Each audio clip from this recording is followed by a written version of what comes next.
hikmataka waishur alaina min khazaini rahmatika ya arhamar rahimin. Assalamualaikum dan selamat datang. Untuk tahun 6 ulang kaji ya. Anak-anak dah belajar semua topik, jadi ini ulang kaji. Cikgu ambil soalan dari buku teks muka surat 190. 2 soalan isi padu cecair bahagian B ya. Penyelesaian masalah isi padu cecair. Jadi kita ambil kata kuncinya. Di sini Puan Siti cat bilik. Dia nak cat bilik yang mana setiap 1 liter cat untuk seluas 2.5 meter persegi. Katalah luas biliknya 50 meter persegi. Jadi berapa isi padu cat yang diperlukan? Baik, untuk soalan begini anak-anak buat kaedah unitari. Okey, unitari 2 persamaan. Ambil unit yang telah ada sebagai persamaan 1 liter cat bersamaan 2.5 meter persegi. Ini namanya kaedah unitari ya, dia ada persamaan. Yang tidak ada 50 meter persegi. Jadi 50 meter persegi itu dalam rumah meter persegi. Di sini, bukan di sini. Kalau buat salah tempat tak jadi.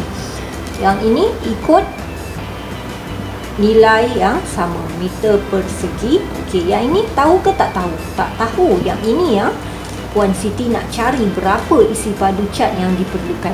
Apabila ada 2 persamaan begini, ingat lagi macam mana caranya, kaedahnya. Nombor yang ada setentang kita silangkan iaitu darab. Yang tidak ada per kan.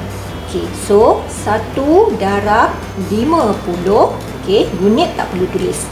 Per 2.5 ni tak ada kawan. Letak di bawah. Per maksud dia bahagi. Okey, 2.5. Kalau anak-anak tengok di sini, ini anak-anak dah buat ayat matematik, 1 markah dah ada dalam tangan. Okey, step seterusnya. Yang ini dalam perpuluhan, yang ini nombor bulat. Untuk memudahkan kita, tukarkan ini juga dalam nombor bulat. Jadi, perpuluhan kita tak nak, gerakkan dia ke hadapan 1 kali. Maka ini akan jadi 25. Apabila ini bergerak 1 kali, yang ini pun akan bergerak 1 kali.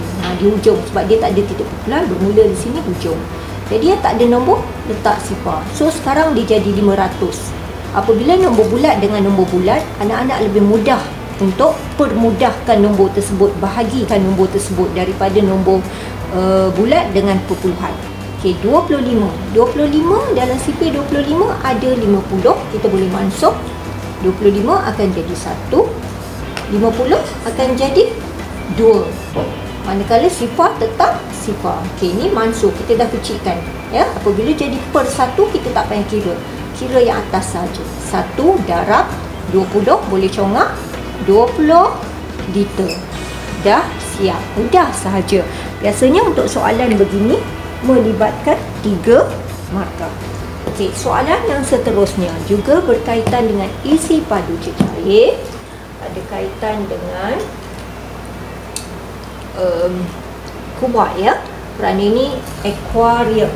Okey, luas tapak dan tinggi akuarium 640 cm persegi dan 36 cm. Ini tapak, yang ini tinggi. 2/3 daripada akuarium itu diisi air. Hitung isi padu, sentimeter padu, dalam sentimeter padu, air dalam akuarium. Senang. Seperti yang anak-anak tahu, tangkap ya, ada perkataan daripada ni maksudnya darab. Jadi kita perlu darabkan dengan apa? Darabkan dengan isi padu air akuarium, isi padu akuarium itu. Tapi isi padu akuarium kita tak tahu lagi, maka kena cari. Okey, mana nak cari? Cikgu tunjukkan di sini. Okey, ini cikgu padam.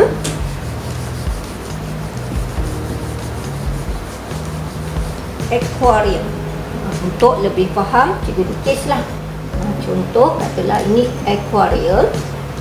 Tapak, luas tapak telah diberi. Tapak kat bawah 640 cm persegi. Kemudian tinggi dia bagi. Tinggi yang tegak ya. Tinggi 36 cm. Jadi senang. Kita boleh cari isi padu akuarium ni sebab luas tapak adalah panjang darab lebar. Panjang darab lebar dah ada. And then tinggi ada 36. Jadi 640 darab 36. Ayat matematik yang pertama, 640 darab 36 untuk cari isi padu akuarium ni. Ya. Okay, cikgu kira bentuk lazim sebab nombor dia 2 digit agak besar. Kita darabkan. Sifar darab 6, sifar 4 darab 6, 24. 6 darab 6, 36 tambah 2, 38. Okey, jangan lupa darab 3 pula. Sifar darab 3, sifar. 4 darab 3, 12. 1 ke atas 6. 6 darab 3, 18 tambah 1, 19. Okey, tambahkan ya. Sifar 4, 10, 13, 2. 23,040. Jadi kita dah dapat isi padu akuarium. Barulah ambil 2/3 daripada ni, daripada akuarium. Akuarium yang ni lah, ya, 23,040. Ada kaki kucing pula ni ya. Kucing ni pun nak belajar sama. So ayat matematik seterusnya 2/3 darab 23,040. Okey, seperti yang cikgu pernah ajar anak-anak secara bersemuka sebelum ni, jarang ya soalan dalam peperiksaan pecahan daripada dia tak boleh mansuh nombor bawah. Penyebut dengan nombor ni biasanya mesti boleh mansuh. Okey, tengok ni 3. Gunakan sifar 3. Kalau sifar 3 23, kita ambil 21 paling hampir. Betul tak? So 7 kita kecilkan 23 jadi 7. Ini jadi 21. 7 dan 3, 21. Anak-anak kira kat sini je. Tolakkan. Macam bahagilah. 3 tolak 1, 2.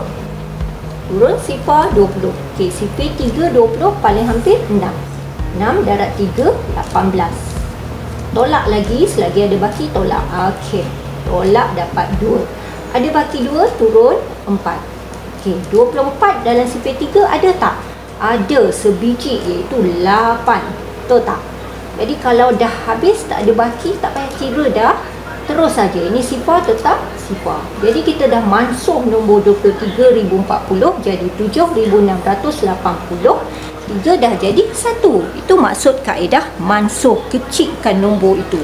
Okey, seterusnya ambil 2 darab 7,680. Sifar 2. 2 sangat mudah. 1 digit aja. Sifar darab 2, cikgu terus darab. Kalau murid tak boleh nak darab macam Superman cikgu buat ni, buat bentuk lazim. Sifar darab 2, sifar. 8 darab 2, 16. 6 darab 2, 12 tambah 1, 13.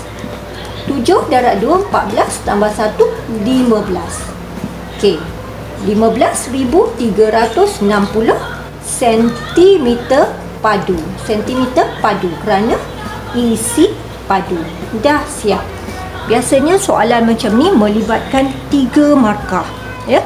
Jadi paling-paling tidak kalau anak-anak tidak tahu langsung sekurang-kurangnya ayat matematik ni boleh buat. Bila dah buat ayat matematik ni, 1 markah dalam tangan. Okey. Teruskan usaha. Semoga berjaya.